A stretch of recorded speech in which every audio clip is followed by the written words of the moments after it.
Section 7.4 talks about hypothesis testing for proportions.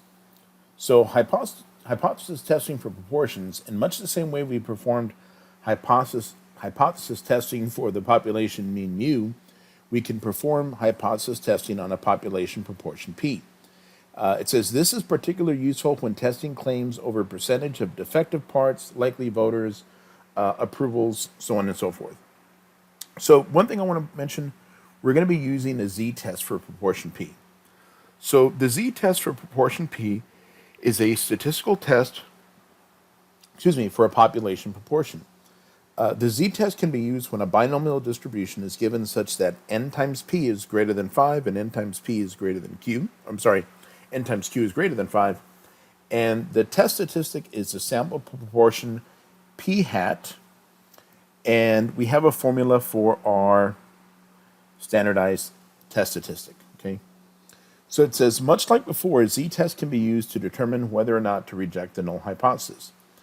Determine your critical values in rejection regions based on a level of significance and compute the z-score of your sample statistic and make your conclusion. All right, so it says, number one, verify that the sampling distribution of p hat can be approximated by a normal distribution. State the claim mathematically and verbally. Identify the null and alternate hypothesis.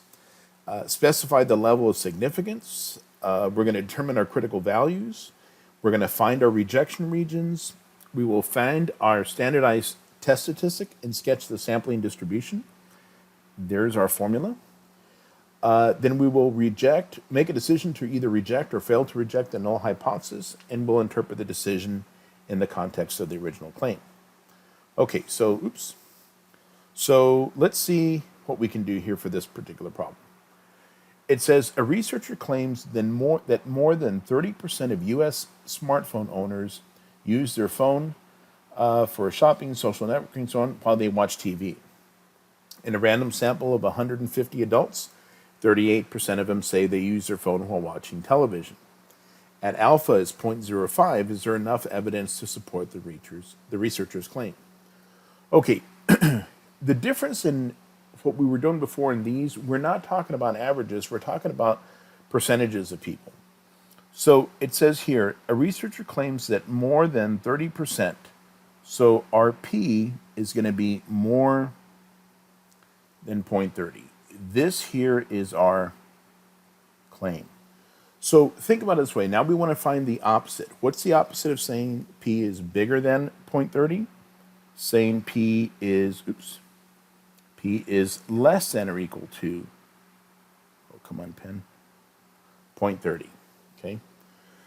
So now we got to identify which is the null and which is the alternate. So remember, the null always has the equal to part.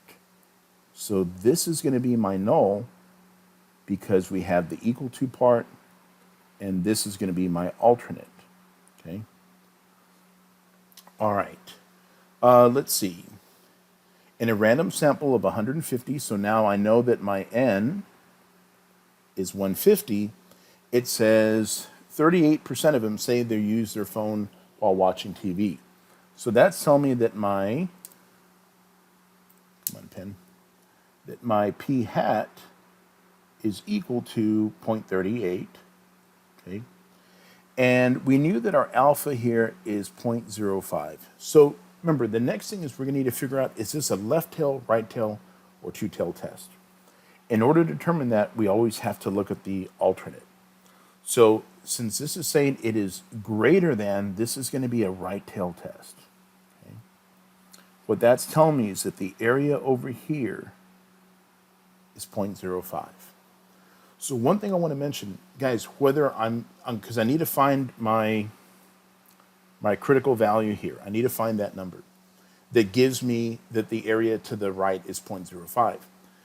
Whether I'm using my table or whether I'm using my calculator, they always tell me the area to the left.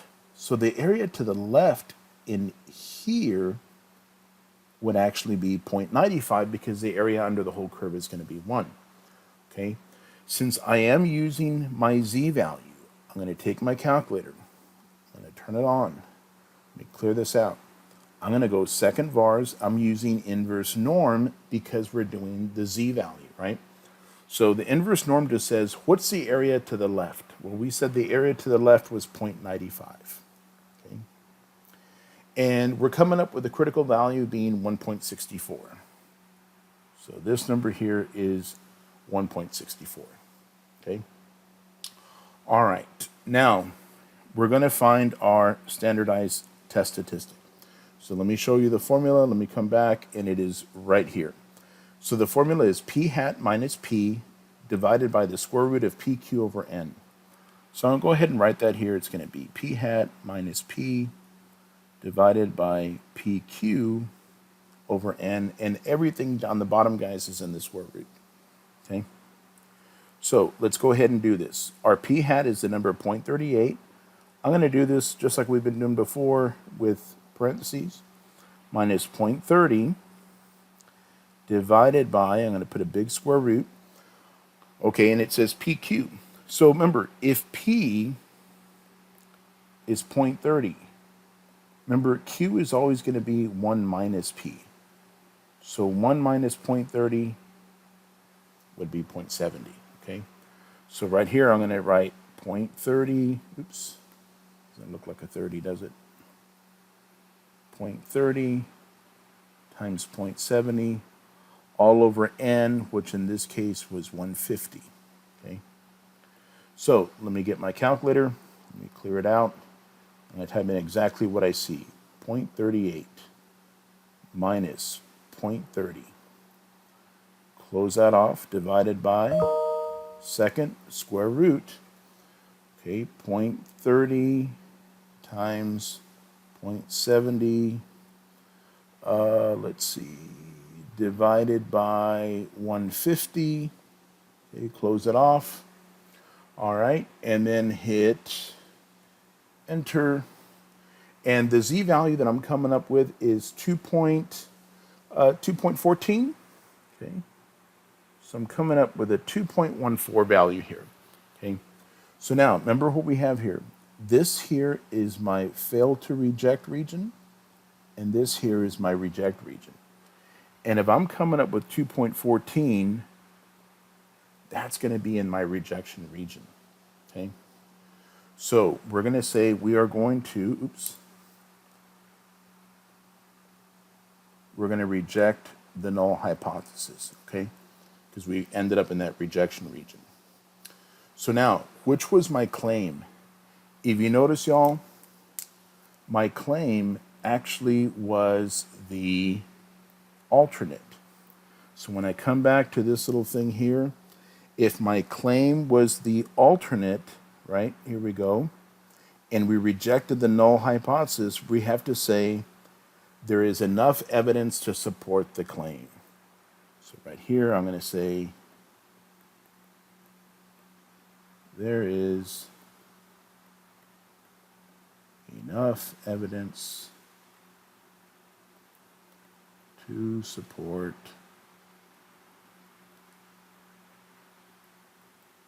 the claim. Okay. All right. Let's take a look-see here at number 2. We'll go about it the same way. Okay. It says the researcher claims, or the research center claims that 25% of college graduates think that a degree is not worth the cost. Okay, so I'm going to stop right there. They're telling me that P is not worth, so is not equal to, or I'm sorry, let's see, claims that 25% of college students think this. So that percentage is equal to 0.25, right? And what do they think? They think that a college degree is not worth the cost. Guys, it's always going to be worth the cost, okay? So let's see. This here is our claim. Okay. So what's the opposite of saying something is equal to 0.25? Well, saying that it is not equal to 0.25, okay? Next thing, this here is going to be my null hypothesis because we have the equal to part, and this is going to be my alternate hypothesis. Now it says, we decide to test the claim, and we ask a random sample of 200 college graduates. So we know now that our N is 200, And we ask them whether or not they think college is a cost, and 21% say yes. So that means that my p hat, is equal to 0.21. Now it says at alpha is 0.10. Is there enough evidence, to reject the claim? All right. So first thing we're going to figure out now, is this a left tail, right tail, or two tail test? We have to look at our ha. Because it's not equal, this is telling me that this is going to be a two tail test. Okay. And the area here and the area here is going to be this number divided by 2, which would be 0.05 on both of them there. Okay. Another thing, just so that y'all know, these are my rejection regions, and this here in the middle is my fail to reject region. Okay. So first thing we want to do, we want to find these critical values. Remember, there's going to be two of them. One is going to be negative and one is going to be positive. Since the area to the left is 0.05, right? Let me clear this out. I'm going to go second vars. I'm going to scroll down to inverse norm, and I'm going to type in 0.05. I'm going to close that off, and I'm coming up with negative 1.64. Okay, so negative 1.64, and this one here is positive 1.64. Okay, so now we're going to find our test statistic. We're going to take p hat minus p divided by the square root of pq all over n.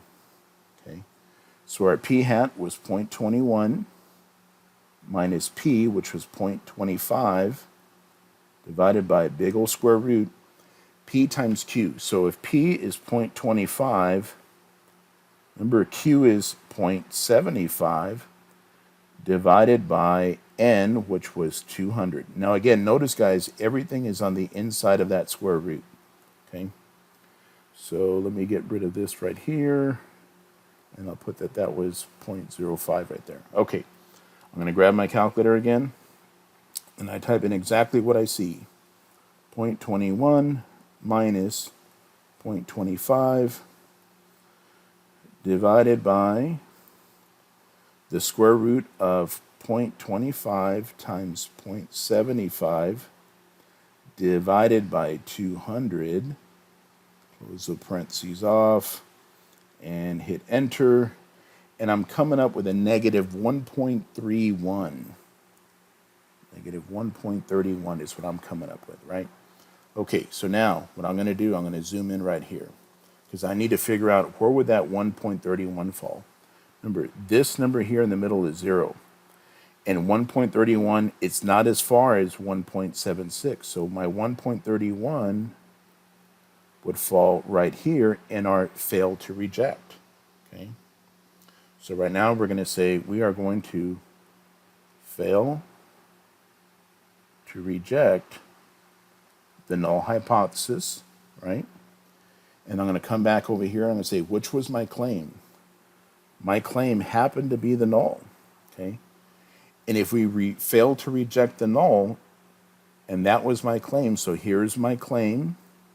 Claim is a null. We fail to reject it. We now have to say there is not enough evidence to reject the claim, okay? So right here I'm going to say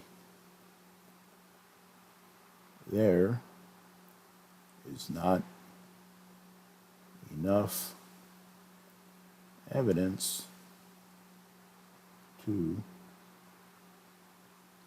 reject the claim. Okay. All right. So there's only one more problem here out of 7.4. So let's do it to it. It says a humane society claims that less than 35% of U.S. households own a dog. Okay, so they're saying the percentage is less than 0.35. This here is our claim.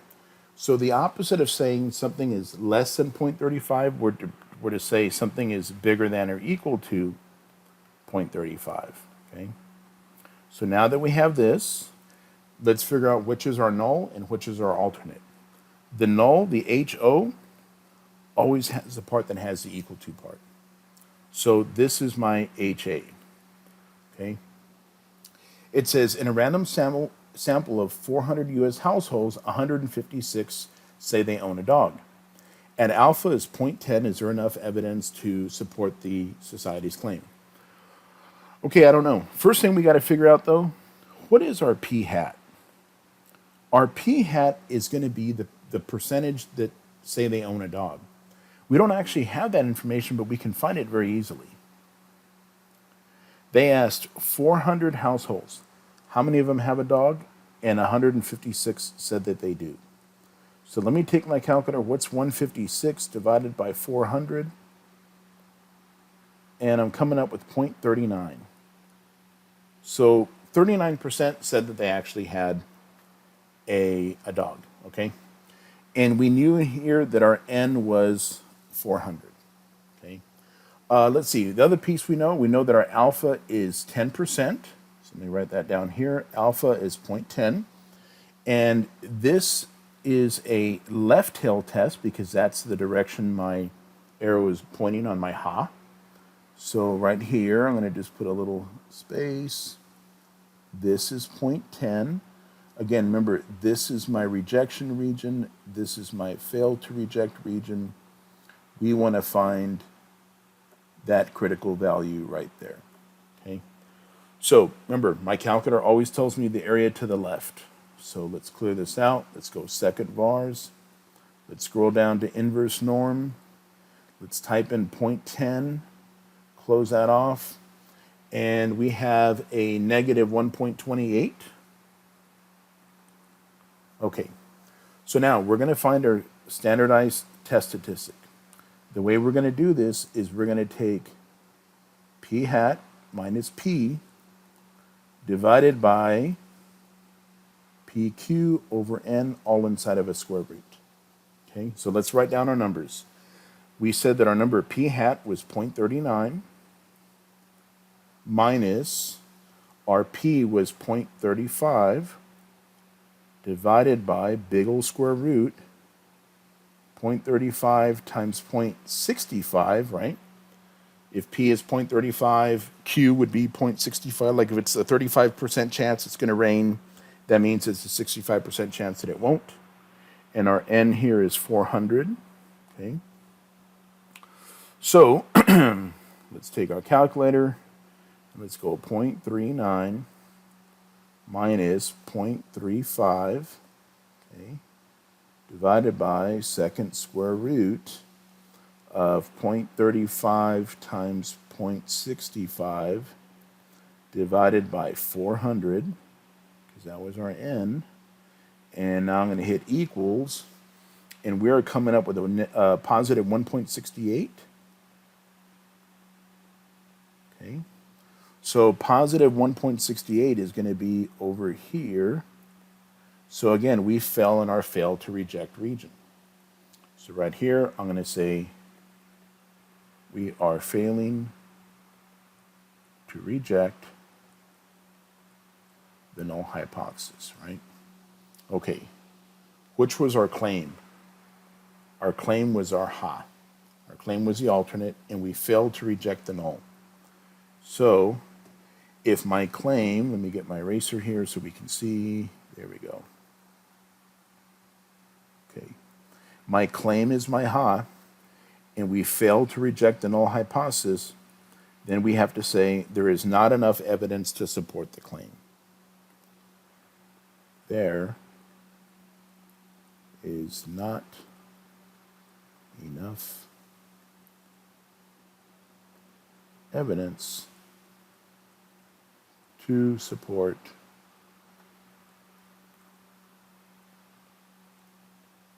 the claim. And that right there was 7.4.